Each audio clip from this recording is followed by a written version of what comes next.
Muncul. Sido Muncul suplemen dibuat dengan bahan yang baik, riset yang panjang, quality control ketat, dalam bentuk soft capsule dengan varian vitamin dan herbal.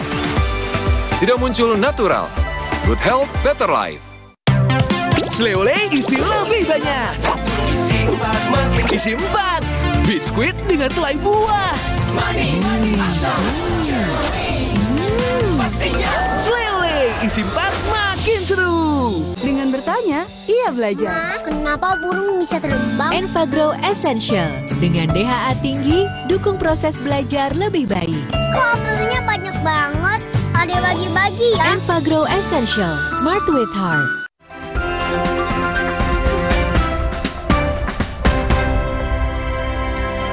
Kita masih berbicara mengenai wacana pemilu proporsional tertutup.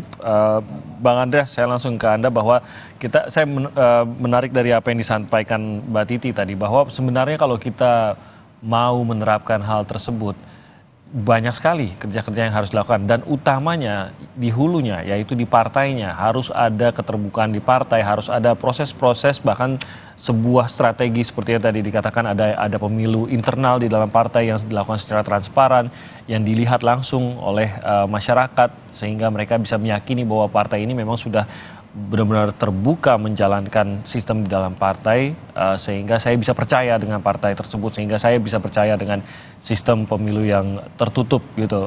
Ini saja tampaknya memang harus menjadi yang awalnya gitu, Bang Andreas. Apakah PDIP akan memulai hal tersebut dalam langkah menuju ke pemilu tertutup? Ya, justru saya suka apa yang tadi disampaikan oleh Mbak Titi tadi gitu.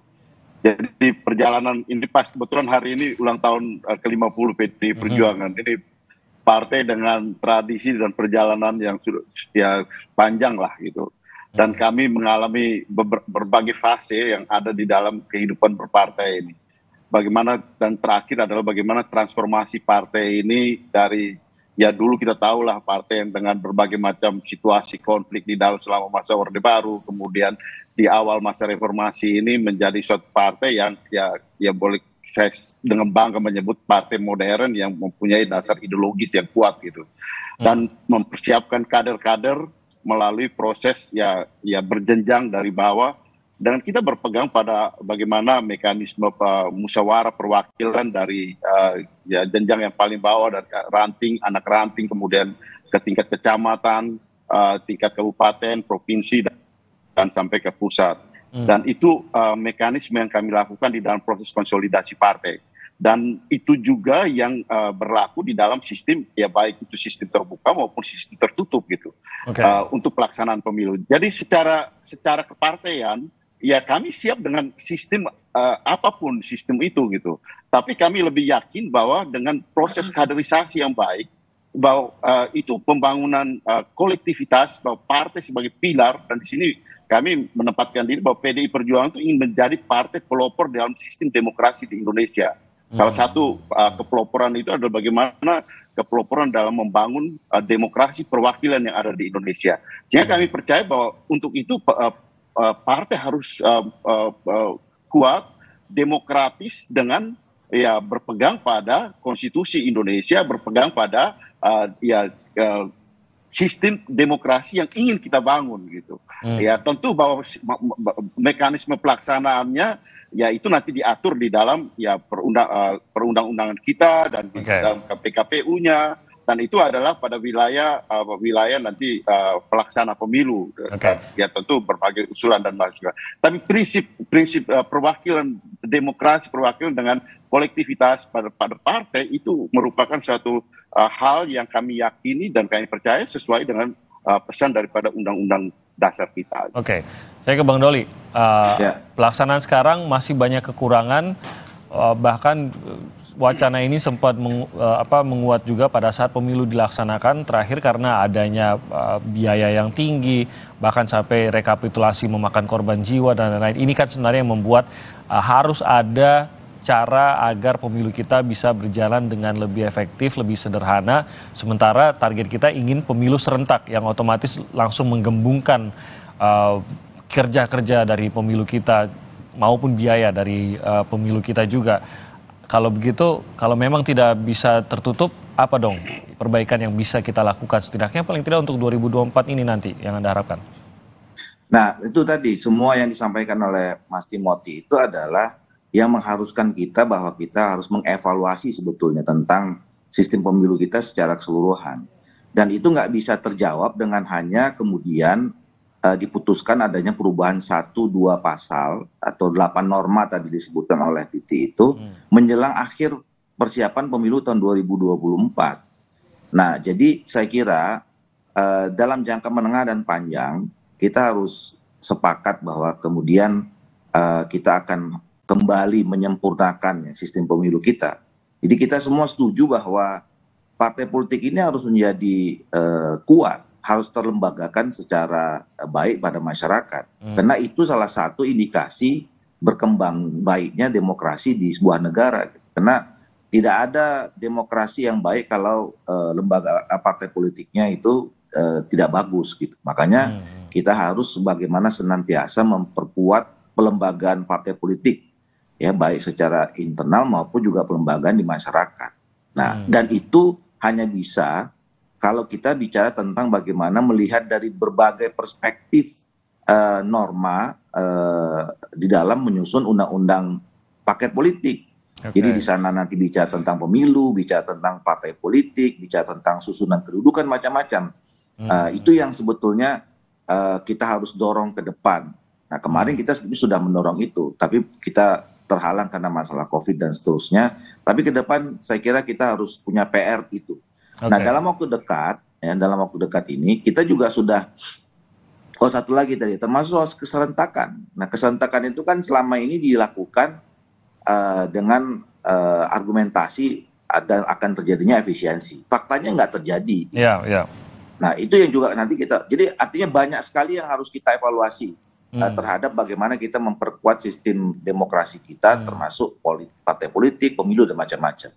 Nah, yang kita bisa lakukan menjelang 2024 ini adalah bagaimana dengan undang-undang yang ada ya sekarang ini kita bicara bagaimana mengatur undang-undang yang lebih teknis ya di peraturan KPU dan peraturan Bawaslu untuk kita bisa mengantisipasi atau paling tidak memperbaiki keadaan yang terjadi 2019 seperti yang tadi ya, soal kemahalan, soal macam-macam korban. Contoh misalnya yang macam-macam korban itu kan sekarang kita sudah bisa membuat menyepakati peraturan KPU bahwa penyelenggara pemilu di tingkat bawah itu harus ada batasan usia, rekor kesehatan dan macam-macam gitu. Jadi kita juga udah melakukan itu sebetulnya. Nah, tapi yang saya tangkap bahwa memang tidak bisa dengan hanya mengubah satu undang-undang. Nah, saya ke Mbak Titi, hulunya berarti yang masih menjadi masalah. Kalau bicara hulu berarti kita bicara partai. Adakah langkah perbaikan yang Anda lihat yang akan membuat ini semua bisa terperbaiki, baik itu peralihan ke proporsional tertutup kah ataupun perbaikan di dalam proporsional terbuka kita ini? Ya, pertama Mas Tim, kita harus memastikan bahwa pilihan sistem itu betul-betul memperkuat asas kedaulatan rakyat, karena konstitusi kita menyebut itu. Yang kedua adalah praktik pemilu yang luber, jurdil, dan demokratis. Jadi ini yang kemudian menjadi asas prinsip yang harus kita pegang. Bagaimanapun kedaulatan berada di tangan rakyat, kalau di partai berada di tangan anggota. Nah, termasuk cara mewujudkannya adalah banyak hal. Misalnya kalau bicara soal kompetisi, sekarang pendanaan politik kita itu belum akuntabel. Kita seolah berada di dalam ruang rimba, kalau yang disebut oleh Pak Doli itu sering menyebut istilah moral hazard pemilu katanya ya. Selama ini soalnya hanya dilihat dalam perspektif jual beli suara. Tetapi lebih dari itu, akuntabilitas pendanaan, suap politik dalam skala yang lebih luas, misalnya jual beli pencalonan dan lain sebagainya, itu belum sepenuhnya bisa dijangkau oleh undang-undang pemilu kita. Saya berharap produk pemilu 2024 akan melihat instrumen hukum pemilu itu secara jernih, betul-betul untuk mewujudkan pemilu demokratis, tidak menyisakan celah-celah berhitung demi keuntungan. Itu kan yang menjadi problem dalam pemilu kita. Tidak tahu masalahnya apa, tapi ketika harus mengatur selalu menyisakan ruang gelap begitu atau ruang abu-abu. Nah, itu harus ditinggalkan oleh legislator 2024 yang diharapkan akan melihat ini secara holistik. Yang kedua, mari kita kawal 2024. Bagaimanapun pertaruhannya sudah di depan mata. Pemilu tidak boleh ditunda, penyelenggara pemilunya tidak boleh curang, kompetisinya harus adil setara, dan yang terakhir Ayo pemilih, kita sama-sama buktikan nih bahwa kita juga bisa menolak politik uang. Di saat yang sama kita tagih komitmen partai politik, jangan hanya resah terhadap jual beli suara, tapi juga berkomitmen untuk menjaga kader-kadernya tidak menjadi bagian dari praktik koruptif tersebut. Jadi mari fokus ke 2024 gitu. Baik, terima kasih untuk catatannya Mbak Titi Anggraini dari Perludem. Bang Ahmad Doli Kurnia dari Partai Golkar, terima kasih banyak sudah bergabung bersama kami. Bang Andreas sudah tadi terlebih dahulu karena harus masuk ke acara perayaan ulang tahun PDI Perjuangan, tapi kami berterima kasih kepada Bang Andreas Hugo Pereira yang sudah bergabung bersama kami mewakili PDI Perjuangan. Sekali lagi terima kasih, selamat pagi, salam sehat untuk Mbak Titi, Bang Doli, dan juga pada Bang Andreas. Saudara, kita ke informasi lain, Majelis Ulama Indonesia mempersiapkan strategi untuk menghadapi perubahan yang mungkin terjadi di Indonesia. Langkah ini sebagai bagian menghadapi tantangan global yang semakin terlihat di depan mata. Majelis Ulama Indonesia khawatir dengan kondisi perekonomian 2023 yang bisa saja gelap. Hal ini merupakan tantangan global yang menghantui bangsa Indonesia sejak 2022. Permasalahan COVID selesai, muncul masalah lain. Wakil Ketua Umum Majelis Ulama Indonesia, Kiai Marsudi Suhud, menilai perubahan akan suatu keadaan itu pasti akan terjadi, baik perubahan yang bersifat memaksa maupun yang direncanakan. Namun ia menjelaskan bahwa seperti apapun keadaannya, Majelis Ulama Indonesia MUI secara aktif mengajak bangsa Indonesia untuk bersama-sama mempersiapkan strategi menghadapi perubahan yang akan datang. Ketika ada perubahan yang memaksa kita harus berubah, apa yang harus dilakukan? Yang harus dilakukan adalah ngambil perubahan yang nomor 2, yaitu namanya at-taghyir al-ikhtiyari. Perubahan yang kita rencanakan ke depan mau apa. Nah, ketika ke depan mau apa dan memprediksikan di depan kira-kira ada apa, mau terjadi apa. Nah, itulah perubahan ikhtiari yang harus dilakukan. Tidak cukup hanya pemerintah saja, tapi kita sebagai bangsa Indonesia, individu-individu atau yang bergabung berorganisasi. MUI menyoroti sejumlah masalah yang terjadi di masyarakat, seperti bahan pokok yang semakin mahal dan gaji pekerja yang tidak sesuai yang dikhawatirkan akan sampai tahun 2023.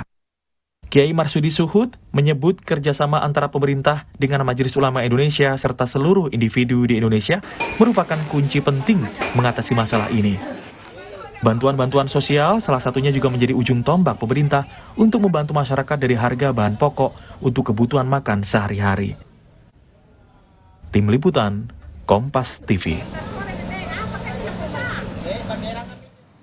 Hari ini PDI Perjuangan merayakan ulang tahun yang ke-50.